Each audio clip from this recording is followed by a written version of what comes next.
Morning rises over an African river. The water is still dark. Mist hangs above the surface. Then something enormous moves beneath it. A hippo breaks through the water. Its nostrils open. Its ears twitch. Mud slides down its face. To most animals, this giant is untouchable. Its jaws can crush bone. Its body is a wall of muscle. Its skin is thick, heavy, and scarred. But even this animal has enemies it cannot fight. They are not lions. They are not crocodiles. They are much smaller. Ticks. They cling around the ears. They hide near the eyes. They crawl deep into the folds of wet skin. One by one, they feed. The hippo can dive. It can roll in mud. It can sink beneath the river for minutes. But the parasites stay. For a giant this powerful, the problem is almost impossible to reach. Then a shape cuts through the morning light. A small brown bird flies low over the water. It lands on the hippo's head. The hippo does not move. The bird tilts its head. It studies the skin. Its bright red beak touches the edge of the ear. One sharp pull. A tick is gone. This is the red-billed oxpecker.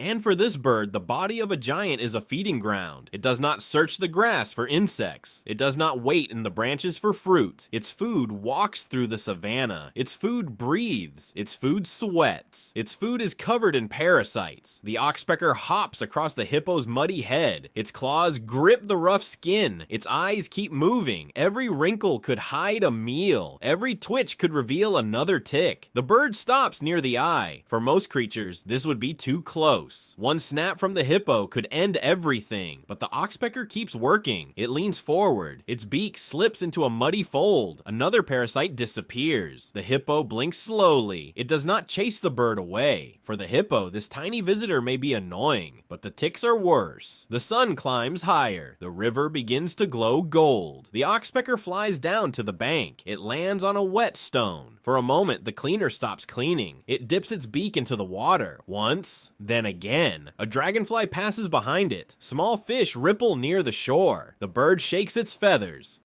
Drops of water fly into the light. Then it begins to preen. One feather, then another. The wings, the chest, the red beak. A cleaner must stay clean too. But across the water, the work is not finished. The hippo rises again. This time, its mouth opens. A massive pink cavern appears above the river. The teeth are blunt, yellow, and dangerous. The jaws are wide enough to crush almost anything that gets too close. But the oxpecker flies back. It lands near the edge of the mouth. The bird steps forward. Inside, bits of plants remain between the teeth. Flies gather near the wet skin.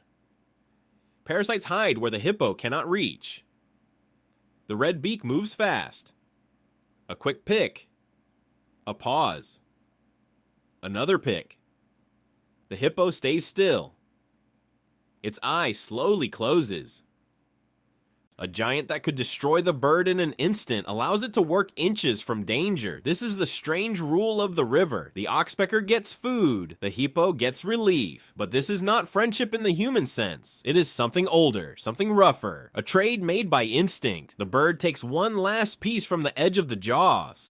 Then it hops back. The mouth closes slowly. No panic, no attack, only the sound of water around the giant's face. The oxpecker is not finished. It walks along the hippo's back. The skin is wet and cracked with mud. Flies gather in small black clouds. Ticks sit like swollen seeds near the folds. The bird pauses. Its head turns sideways. It has seen something. One strike. Another tick is pulled free. The bird lifts its head with the parasite in its beak, then swallows. For the oxpecker, this is not a small snack. This is survival, but the river does not belong to one giant. On the far bank, buffalo move through the grass. Their horns are heavy, their coats are thick, their bodies are covered in dust, mud, and insects. The oxpecker watches, then it takes off. It flies low over the water, past reeds, past egrets, past the backs of floating hippos. It lands on an old buffalo. Here, the work changes. The hippo's skin was bare and muddy. The buffalo's body is covered in thick hair. The bird must search deeper. It hops across the shoulder. It listens. It pauses.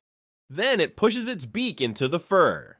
A hidden tick comes loose. The buffalo flicks its ear. The bird keeps moving around the neck, behind the horn, along the spine. Where large animals gather, oxpeckers often follow. Hippos, buffalo, rhinos, antelope. For the giants, parasites are constant. For the bird, parasites are food. By midday, the river is fully alive. Kingfishers flash over the water. Egrets step through the shallows. Dragonflies skim the surface. But the oxpecker's work continues. One bird becomes two. They return to the hippo. One searches near the ear. The other moves along the neck. Tiny feet balance on giant skin. A tick appears, then vanishes. Another hides in a fold. The bird leans in and pulls. The hippo floats quietly with only its eyes and nostrils above the surface. It looks peaceful, but this job is never peaceful. It is constant, it is careful, and it is never finished. Because in warm places like this, there is always another bite, but the partnership has a darker side. The oxpecker does remove ticks.